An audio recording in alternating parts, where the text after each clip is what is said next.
dia! Hoje são 7 de junho de 2015, domingão, nossa, tô perdida. Domingão, eu trabalhei ontem, né, perdi a noção do tempo. E são quase 10 horas da manhã, quase mesmo, assim, tipo menos de 10 minutos para as 10, eu tô atrasada. Eu tô indo para um evento que vai acontecer na Asa Norte. Um amigo meu, músico, talentosíssimo, tá produzindo, não é a primeira edição, mas é a primeira com a qual eu vou contribuir. Chama Sarau Quente, e ele resolveu fazer um show, né, convidando vários amigos, e nesta edição, por exemplo, há artistas de várias linguagens, então circo, dança, além de música, né, e alguns músicos excepcionais. Vão fazer a apresentação gratuita até o fim da tarde para angariar doação de agasalhos, cobertores, mantas, etc., para depois, por sua vez, serem dados às pessoas em situação de rua. Assim, eu acho esse tipo de iniciativa tão louvável, né? Apesar de saber que se nós morássemos em um país justo isso não seria necessário, mas eu acho que uma pessoa que não é rica, é um músico, assim, sabe? Gente como a gente, que batalha, que fica atrás de algo, né, de grana para poder pagar as próprias contas, aquela coisa toda. Talentosíssimo, assim, cada música linda que ele compõe. Consegue mobilizar outros artistas tão bacanas quanto ele. E essas pessoas se disponibilizam a fazer o trabalho de graça, porque esse é o trabalho delas, para conseguir a doação do grande público de agasalhos, e conseguem, assim, as outras edições foram bem sucedidas, e depois eles ainda saem distribuindo isso. Então essa doação, né, essa generosidade, essa preocupação com o outro, assim, nossa, eu acho... para ser imitada, né? Para ser esses exemplos assim maravilhosos.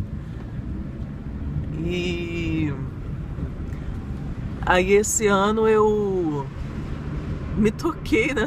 Acordei, porque eu sou muito desligada, né? Engraçado, eu não me achava não, mas eu tô descobrindo que eu sou muito desligada. E aí eu pensei, falei, gente, eu posso contribuir, eu posso oferecer algum trabalho para ele, assim, não como atriz, mas como apresentadora, ou como assistente de produção, ou como alguém para ficar lá carregando as coisas, né, no palco para lá e para cá, ou para ajudar a montar, sei lá, alguma coisa, né? E aí esse ano eu contactei, e aí eu vou apresentar o evento, né? Então vou apresentar aí como os músicos doarão, os outros artistas doarão. Essa vai ser a minha doação, apesar de eu estar levando um agasalho também. Acho lindo, assim, que tenha vida longa essa iniciativa, Sarau Quente. Eu fui anunciar, né, onde eu trabalho, eu fui divulgar, e aí era terrível, porque cada vez que eu começava... Ai, meu Deus, minha voz embargava, eu começava a chorar. Não sei, eu tô muito tocada, tô muito comovida com as coisas. Eu tenho visto, né, os vídeos nas redes tanto de crianças quanto de animais. Ai, gente, nossa, eu fico lá passando mal de tanto chorar. Sei o que tá acontecendo comigo, eu não era assim. Mas nos últimos anos eu fiquei, sabe? Eu acho que eu era muito mais autocentrada, assim, muito mais, meu umbigo. Meu umbigo e a minha carência, sabe assim? A única coisa que importava era se eu ia encontrar um cara que nós íamos nos amar, se eu ia encontrar o meu amor. Era a única coisa que importava, gente. Impressionante, assim, como eu era carente. E a carência, ela é inconsciente. A pessoa que é carente desse jeito, a pessoa que é carente, né, que tem um grau de carência tal, todos nós somos, mas há, né, um número considerável de pessoas, vocês sabem disso, que tem um grau de carência que extrapola o conveniente, né? Então é um grau de carência assim que... E aí a leva a comportamentos, né, indevidos, ou a ficar com qualquer pessoa sem ter muito critério, no sentido de, mas E não tô falando assim de ser promíscua, não. Tô falando de, às vezes, estar num casamento de 20 anos com um cara que bate nela, né?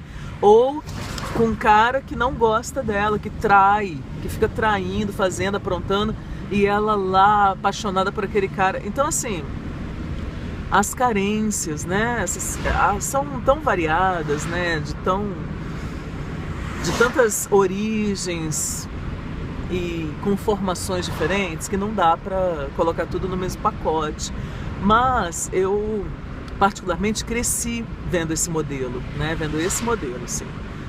Uma coisa, pessoas que estão juntas, mas um lado visivelmente não gosta. E aí tem as suas outras histórias e o lado que não tem, né?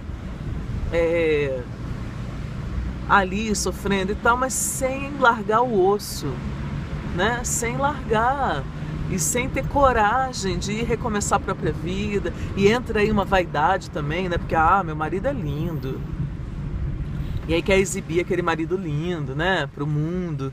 Então, assim, tem uma série de... Eu experimentei isso, eu descobri o que era isso quando eu estava casada com um cara lindo. Meu último casamento, deixa eu ver. O meu primeiro casamento foi com uma mulher. Meu segundo casamento foi com um cara lindo, só que tão babaca, tão absurdamente, completamente, irremediavelmente babaca, que, nossa senhora, né? Mas era o mais bonito da cidade na época. E aí depois, mas eu não me dava conta disso, assim, de que é uma vaidade você também exibir aquele espécime, né? Porque era só a minha paixão pela aparência dele mesmo. Aí o terceiro casamento foi com um cara que não era bonito absolutamente, bem feio mesmo. Mas muito charmoso, um gentleman, sabe? Assim, muito articulado, muito simpático, conhece Deus e o mundo, muito querido, etc, etc, ok. O quarto casamento foi com um capoeirista. Tinha um corpo lindo, magnífico, uma coisa do outro mundo. E eu me apaixonei por ele vendo jogar capoeira. Ele jogando, ele voava, gente, ele ficava voando assim, o tempo todo na roda. E eu fiquei absolutamente fascinada por aquilo. Na hora de rosto ele era bem feio, mas assim, era uma pessoa simples, de origem simples, né? Negro.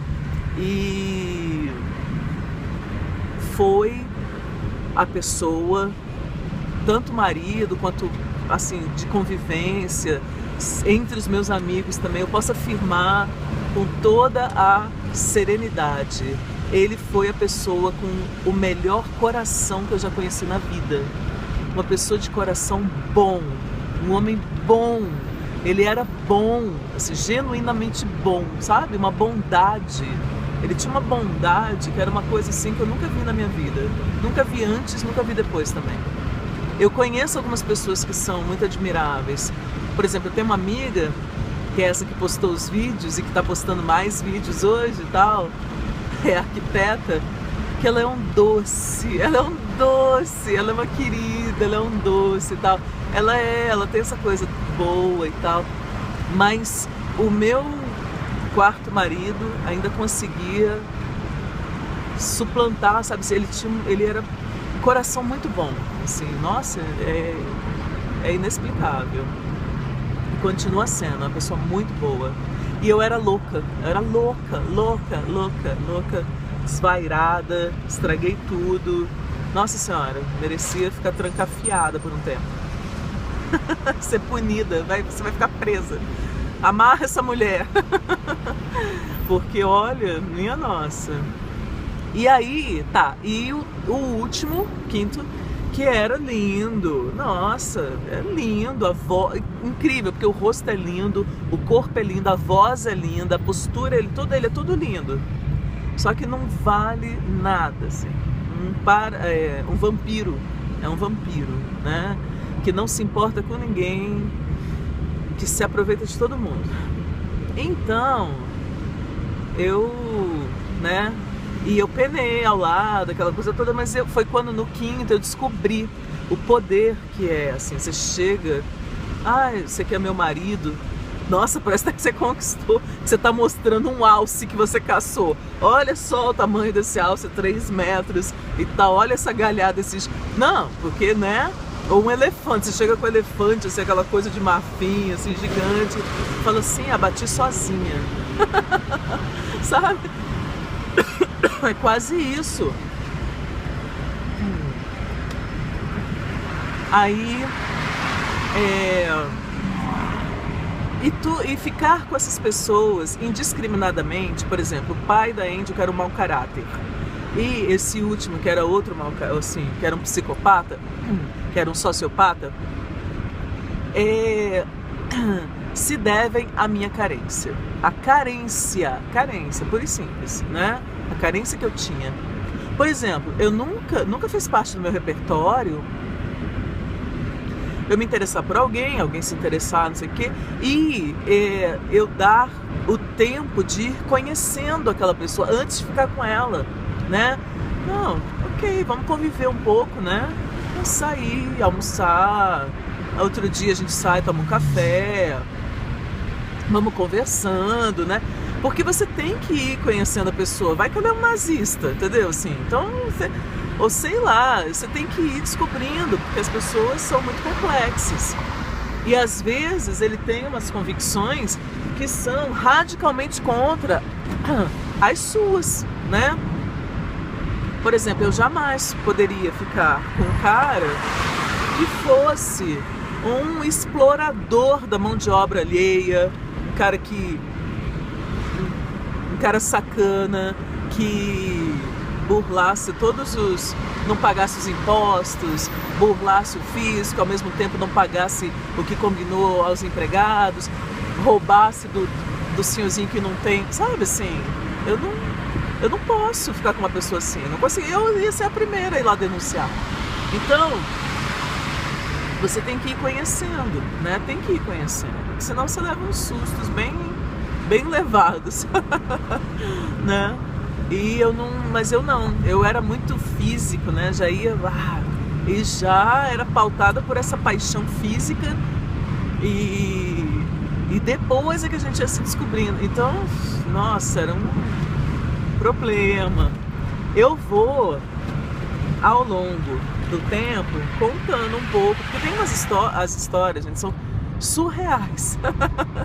Eu mesmo, se não fosse eu que estivesse vivido, eu não ia acreditar, entendeu? Eu falo, gente, e outra, como que eu, assim, euzinha, né, consegui viver várias, cada uma mais louca do que a outra. Então, é o que eu digo, eu tenho muita sorte porque eu sobrevivi, sabe, assim, eu tive um princípio de overdose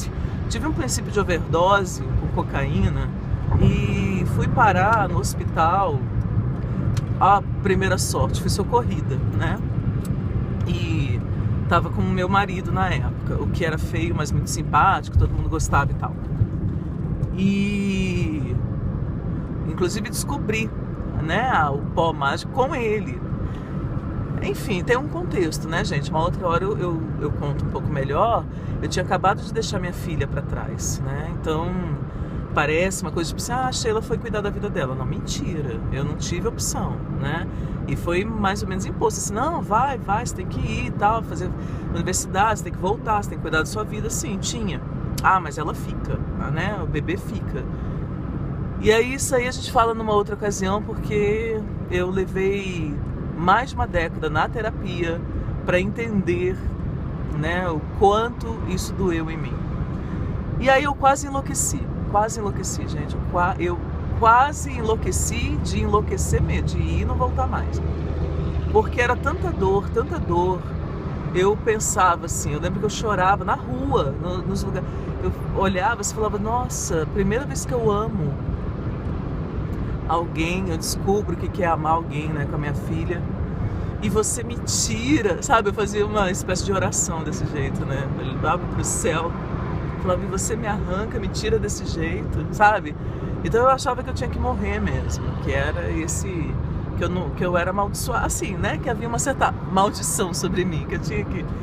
Não é possível, até na hora que você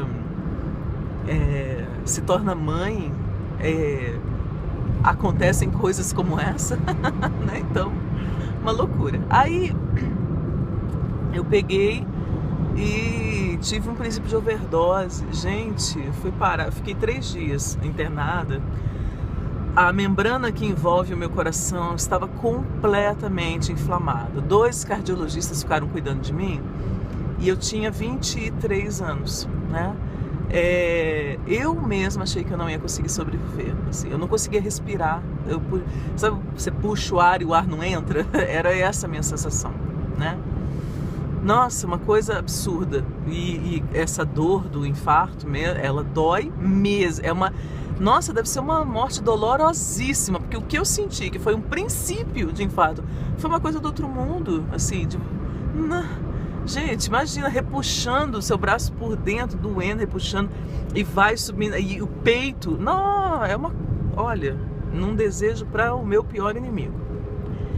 Bom, tava falando isso porque, e aí essa carência, né, eu tava falando, a pessoa muito carente, gente, ela é uma pessoa completamente fora do eixo, né? Ela não tem, a referência não é ela própria, são os outros, né? Será que ele vai me aceitar? Será que alguém vai me querer? Será que, sei lá, né? Que eu vou ficar sozinha? Será que eu vou ter companhia? E por aí vai. É sempre o outro, né? Ela se referencia no outro. O centro dela tá deslocado para fora, né? E aí, essa era eu. Essa era eu, porque eu tava, como eu disse em outros vídeos, procurando substitutos. Um substituto que eu achava que era o meu companheiro, ia ser um substituto do amor familiar que eu não tive, né? Aí vocês podem imaginar tudo o que aconteceu, porque olha, o que foi transformando essa carência? Primeiro, os 25 anos de terapia, né? Gente, é impossível, você demora, realmente é um processo que demora, mas as pessoas são religiosas, as pessoas fazem outras coisas, né? Elas fazem alguma coisa visando o autoaperfeiçoamento para a vida toda. Por que a terapia tem que ser rápida, né? Então, assim, para mim, eu enxergo dessa maneira, esse autoaperfeiçoamento meu que vai durar até enquanto for necessário. Ou seja, ai, nossa, mexeram no meu retrovisor.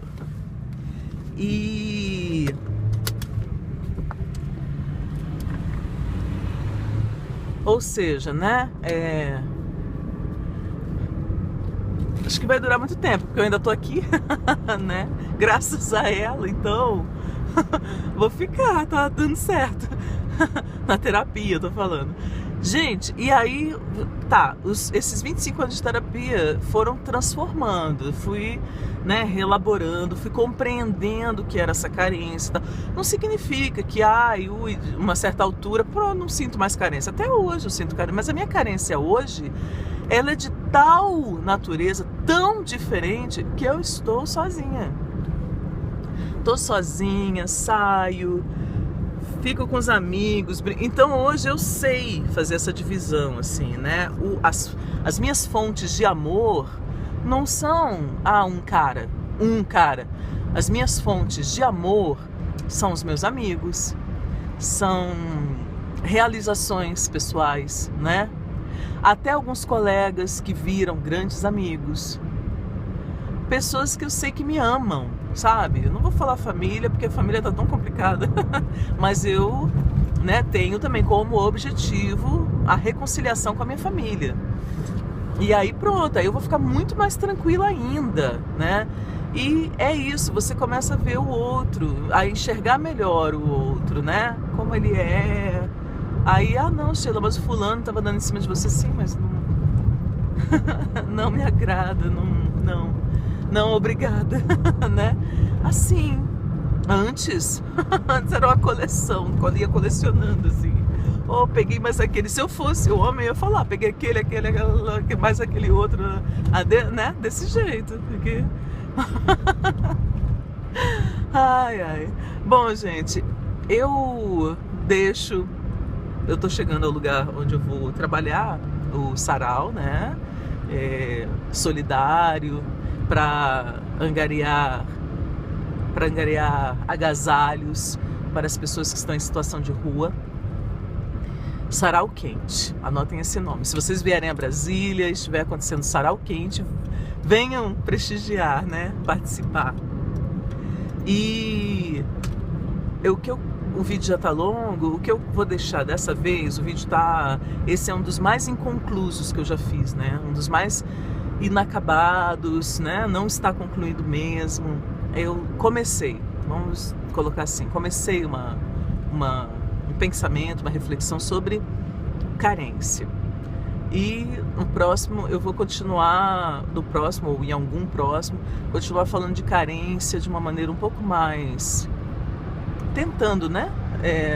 De uma maneira um pouco mais elaborada, preparada, detalhada, porque a minha carência, por exemplo, levou a situações de abuso.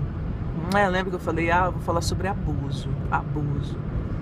E o abuso da adolescente é uma das coisas mais graves que existem mesmo. E esse assunto me veio à memória novamente, porque eu estava lendo o texto daquele rapaz, que eu gosto muito dos textos dele, não lembro agora o nome. Ele publica nas redes e tal, eu vi no Facebook. Ele falando que ele havia se posicionado contra a sedução de um adolescente ou um adolescente de, sei lá, 14 anos por um adulto. E eu, por incrível que pareça, gente, eu com 14 anos, por exemplo, estava saindo da 8ª série, faço aniversário no fim do ano, né? Então sempre tinha isso. Aí eu, 8ª série, 14 anos de idade, um professor de 28 deu em cima de mim. Eu lembro que eu senti medo, eu senti tanto medo dele, assim, ele querendo me beijar e eu com medo dele.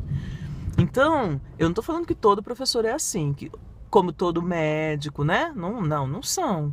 Esses profissionais que têm que têm um contato privilegiado, né, com crianças ou adolescentes.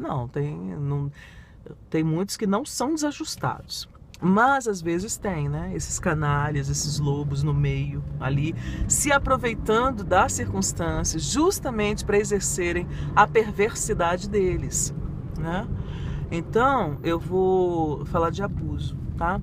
Num próximo programa, num próximo encontro, e como a carência, não só a carência, a falta de diálogo, confiança, união, etc., na família, né, me levaram a ser vítima de situações de abuso. E a minha progenitora era tão doida que ela virou uma vez. Aí eu lembro ela conversando, sei lá, aí ela assim, porque a Sheila e a mais nova criaram um corpo muito cedo, então tinha lá, sei lá, 12 anos, já tinha um corpão de 17, desenvolvidas, 13 anos, um corpão, e aí os urubus caíam tudo em cima, né, não sei o quê. Aí eu fiquei olhando, levei um susto, porque várias situações, gente, aconteceram em que eu a ouvia falar coisas e falava, gente, não tô acreditando, essa mulher, ela sabia o que estava acontecendo, ela tinha ciência disso, né? E aí eu virei pra ela na hora, não aguentei, falei, mas então você sabia, assim, você percebia isso? É claro, um monte de urubus de tudo quanto era idade, caía matando em cima de vocês. Aí eu fiquei puta. Aí eu falei assim, pois é, e é obrigação da família impedir, proteger, entendeu? Dar um chega pra lá nos urubus, né? Mostrar pra menina que ela não tem que aceitar aquele assédio, que ela não tem que ficar sem graça, que a culpa não é dela.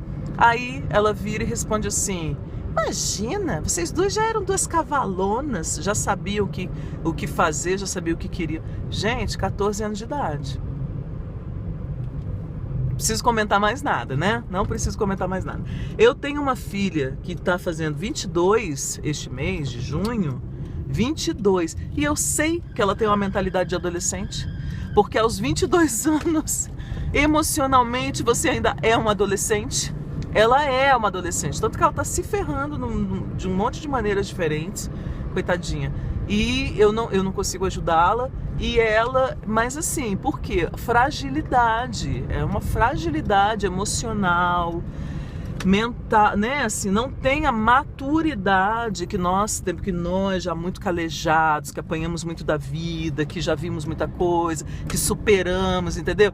A gente não, a gente pega e aguenta o tranco e fala, aí, qual é? Sabe, chega, né?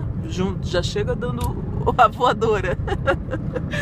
Agora, minha filha de 22 anos, coitada, ela é simplesmente presa fácil. Ela é uma criança em alguns aspectos e uma adolescentezinha em outros.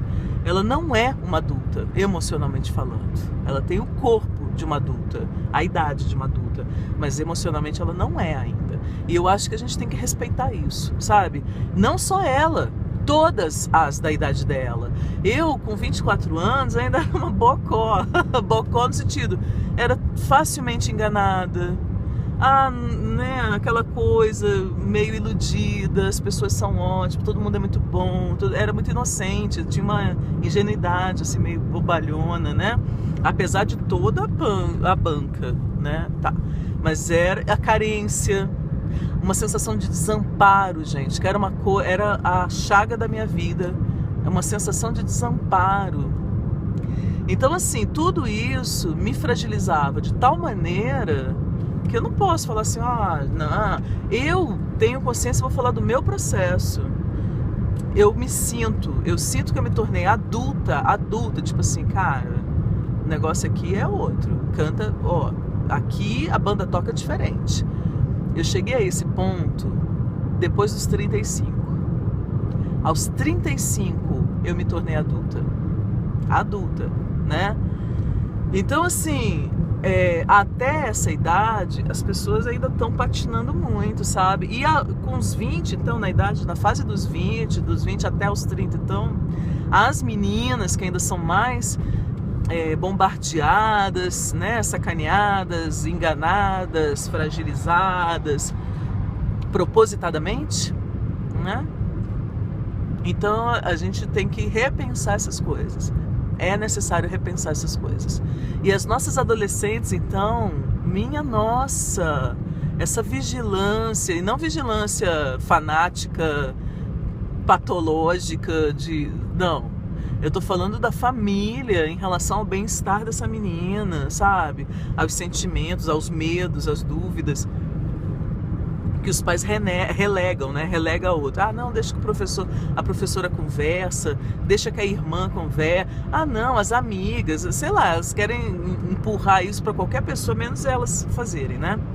Menos quem tem que fazer se ocupar disso. E aí, que eu tô, sabe, muito preocupada e muito determinada a pensar sobre essas coisas, né? E a agir. Então, nos próximos encontros, vamos nos preparar, né? Vamos falar de carência e abuso. Gente, ótimo dia, ótimo domingão. Eu já cheguei, vou lá trabalhar. Beijos, até. Cuidem dos seus adolescentes.